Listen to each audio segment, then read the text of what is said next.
नमस्कार।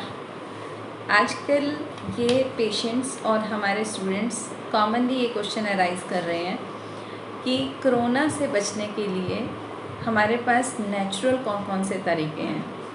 तो मैं उसके ऊपर कुछ बताना चाह रही हूँ कि जो हमारा इम्यूनिटी है उसको हम नेचुरली ही ज़्यादा अच्छा बढ़ा सकते हैं। इसके लिए अभी तक हमारे पास कोई वैक्सीन नहीं है और कोई माध्यम नहीं बना है कि हम किस तरह से अपनी इम्यूनिटी को स्ट्रॉन्ग कर लें। तो अभी अल्टीमेट हमारे पास यही है कि हम प्राकृतिक साधनों के द्वारा ही अपनी रोगनाशक क्षमता या इम्यूनिटी को बढ़ा सकते हैं। तो इसके लिए हम लोगों को क्या क्या करना चाहिए उसके कुछ तरीके हैं, जैसा कि हमारी लाइफ जो है वो नेचुरल होनी चाहिए। ये सभी बता रहे हैं कि योग करना चाहिए, प्राणायाम करना चाहिए, खाना ठीक खाना चाहिए, सात्विक आहार लेना चाहिए, नींद अच्छे से लेनी चाहिए। ये सब तरीके जो हैं हमारी इम्यूनिटी बूस्टर हैं। हम अगर इनको अपनाएं तो अपने आप को हम स्वस्थ रख सकते हैं।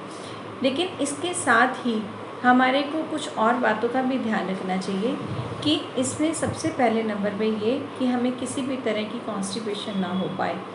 हमारा जो मोशन है वो बहुत क्लियर होना चाहिए, पेट बिल्कुल साफ़ होना चाहिए, ताकि हमारे जो टॉक्सिन्स हैं या जो हमारा मल है वो शरीर के अंदर ना रुके। मल होगा तो हमारे दूषित जो पदार्थ हैं वही हमारे को नुकसान करेंगे और हमारा जो है हमें इल हेल्थ के लिए कॉज करेंगे।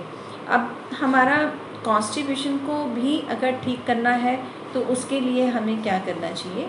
सबसे पहले हमें अपनी मूवमेंट के ऊपर ध्यान देना है। मीन्स कि लगातार सिटिंग हमें नहीं देना है। दिन भर में अगर हमारा सिटिंग जॉब है और हम सारा दिन बैठे रहते हैं तो उसको अवॉइड करें। और दूसरा, आप एक्सरसाइजेस करें। तीसरा जो है वो पानी खूब पिएं। और चौथे नंबर पे कि आपका जो है बाउल मूवमेंट होने के लिए आपका आहार जो है बहुत ध्यान देने वाली बात है। इसके लिए आप bread, rusk, buns, biscuits etcetera जो पक आहार है इनको अवॉइड करें। और जितना आप रॉ मटेरियल है जैसे फ्रूट्स हैं, सैलेड हैं, इनको खाएं तो इससे आपका जो है वो पेट साफ़ होगा और आप अपनी रोगनाशक क्षमता को बढ़ा पाएंगे। इसके अलावा आप कुछ और चीज़ें भी आप अपने पेट साफ़ करने के लिए ले सकते हैं, जैसा कि इसबगोल का छिलका है या जो गेहूं से निकलने वाला चोकर है।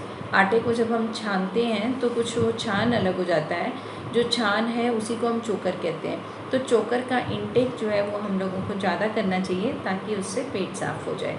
लेकिन ये सब करने के बावजूद भी अगर किसी को कॉन्स्टिपेशन रहती है या कब्ज़ रहती है तो थोड़ा हम औषधीय पौधों की तरफ देख सकते हैं, उनका प्रयोग कर सकते हैं।